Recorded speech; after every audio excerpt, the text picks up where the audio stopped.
অন্ধকার ঘর, চোখের উপর তীব্র আলো, দুই হাত শক্ত করে চেয়ারের সঙ্গে বাঁধা। সামনে কারা বসে আছে তা বোঝার কোনো উপায় নেই, শুধু একের পর এক প্রশ্ন। আপনার নাম কি? আপনি কোথায় থাকেন? কারা আপনার সঙ্গে জড়িত? এই দৃশ্য যেন কোনো সিনেমার অংশ। বাস্তবে এমনই এক জিজ্ঞাসাবাদের মুখোমুখি হয়েছিলেন নাসিমা আক্তার, ঢাকা রামপুরার এক সাধারণ নারী, যাকে হঠাৎ করে রাষ্ট্রদ্রোহী হিসাবে চিহ্নিত করা হয়েছিল।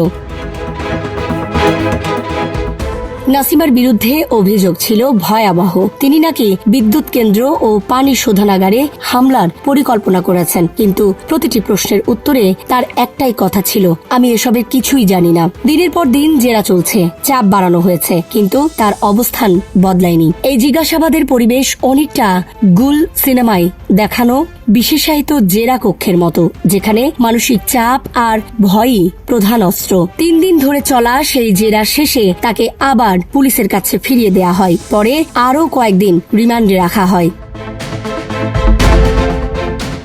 ঘটনার সূত্রপাত 1999 সালের 25 এপ্রিল। খিলগাঁও থানার পুলিশ রামপুরার একটি বাসা থেকে নাসিমাকে গ্রেফতার করে। তখনকার ওসি গিয়াসউদ্দিন আহমেদের নেতৃত্বে তাকে আটক করা হয়। গ্রেফতারের পর পুলিশ দাবি করে তিনি রাষ্ট্রদ্রোহমূলক কর্মকাণ্ডে জড়িত।